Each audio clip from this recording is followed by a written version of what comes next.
Bharatiya Janata party के माननीय राष्ट्रीय प्रवक्ता माननीय गौरव भाटिया जी आपको संबोधित करेंगे। मेरा विनम्र निवेदन है माननीय गौरव जी से कि आपको संबोधित करें।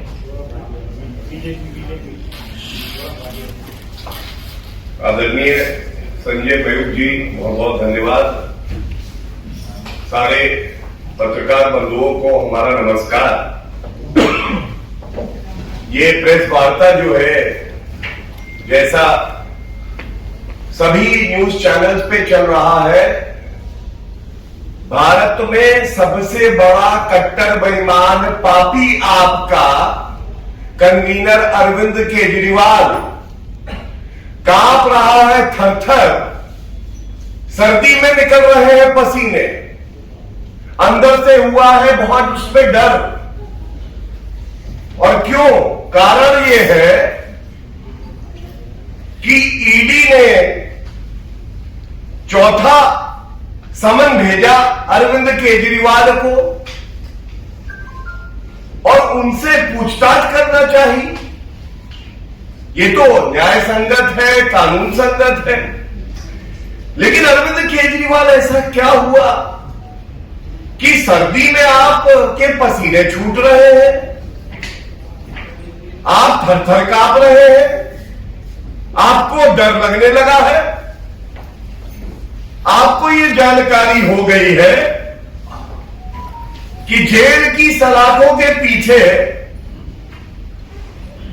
जो आरोपी बैठे हैं, जिनको ये कट्टर ईमानदार बताते थे, जो निकले कट्टर बेईमान, पूर्व उप मुख्यमंत्री मनीष सिसोदिया और सांसद संजय सिंह कह रहे हैं मेरे भैया शराब घोटाले के किंगपिन कट्टर बेईमान अरविंद केजरीवाल हमारे पास कब आओगे?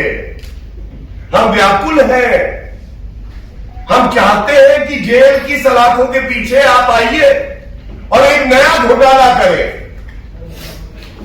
जैसे मसाज घोटाला किया था, मसाज करवा रहे थे पॉक्सो एक्यूज से, वैसे ही जब शराब घोटाले के किंगपिन अंदर जाएंगे, जो अब यकीन हो रहा है कि इनको अंदर जाना पड़ेगा। और ये बड़ी जिम्मेदारी से मैं कहता हूं, एक मुख्यमंत्री जो कि संविधान की शपथ लेता है, वो कहता है मैं संविधान और कानून का पालन करूंगा, उसकी रक्षा करूंगा। पहला समन, विधानसभा चुनाव है इसलिए नहीं जा पाऊंगा जी। दूसरा समन, विपासना करनी है मुझे, मैं इसलिए नहीं जाऊंगा। तीसरा समन, लोकसभा के चुनाव की शुरुआत हो चुकी है। आज चौथा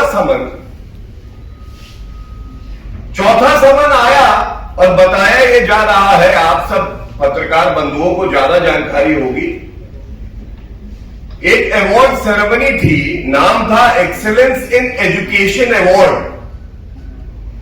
वहां पे हमारा जो देश का भविष्य है, दिल्ली का भविष्य है, उन बच्चों को पुरस्कृत कर रहे हैं।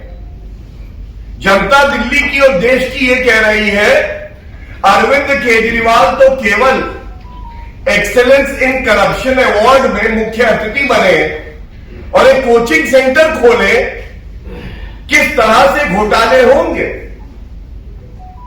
टॉयलेट को क्लासरूम बता दूंगा, मैं दिल्ली के लिए बस खरीदूंगा, उसमें मैं घोटाला कर दूंगा। मैं कसम खाता हूं, मैं बड़ा बंगला नहीं लूंगा, उसके बाद शीश महल अपना बनाऊंगा, घोटाला कर दूंगा। और अब शराब घोटाले के किंगपिन हो, लेकिन इतनी हिम्मत नहीं पड़ रही कि जाके ईडी के प्रश्नों का सामना कर सको। कुछ प्रमुख बातें इस प्रेस वार्ता में आपके समक्ष रख दूं। सबसे पहले एक कहावत है कि उल्टा चोर कोतवाल को डांटे,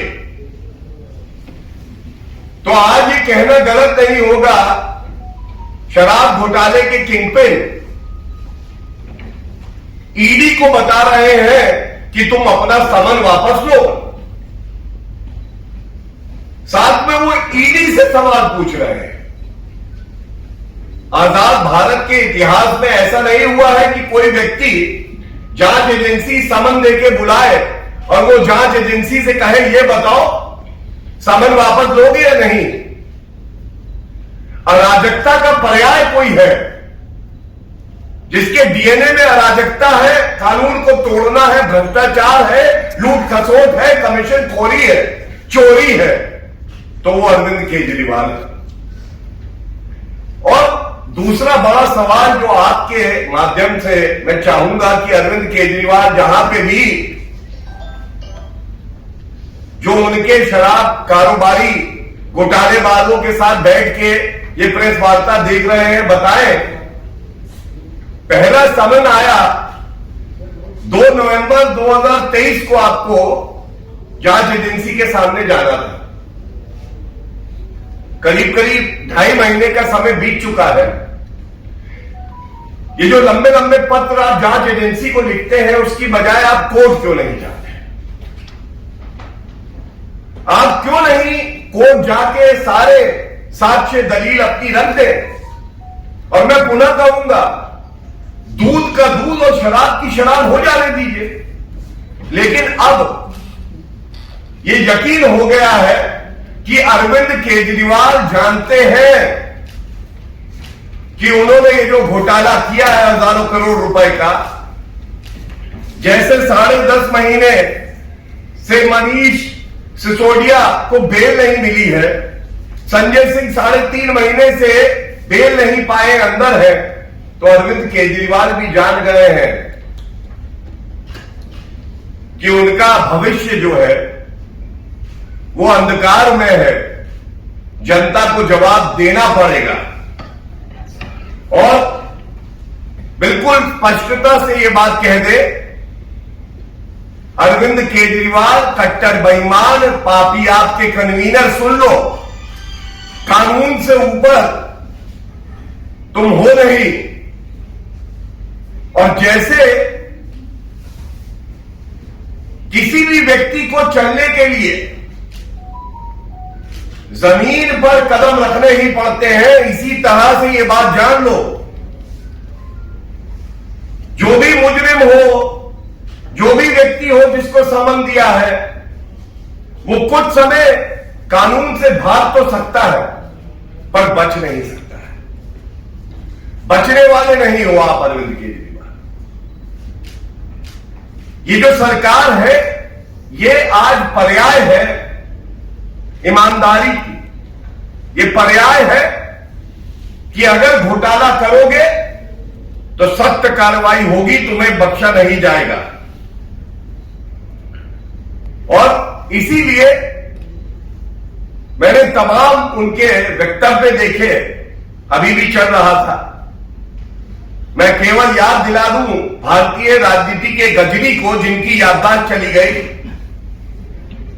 कि ये आपका वक्तव्य है अरविंद केजरीवाल जी कि मैं भारतीय राजनीति में कदम इसलिए रख रहा हूं कि मुझे भ्रष्टाचार को खत्म करना है। और फिर से याद दिला दूं आपको कि आप ही ने कहा था किसी भी राजनेता पे अगर भ्रष्टाचार के आरोप लगे तो पहले उसे इस्तीफा दे देना चाहिए, और जब उसका नाम क्लियर हो जाए उसके बाद उसे पुनः राजनीति में सक्रिय होना चाहिए। ये सब इसलिए कह रहा हूं क्योंकि अरविंद केजरीवाल आज भ्रष्टाचार का पर्याय है,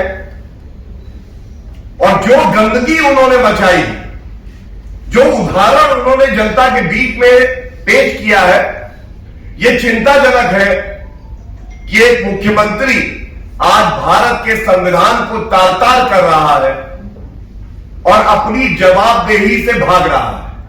ये बचने नहीं पाएंगे। धन्यवाद।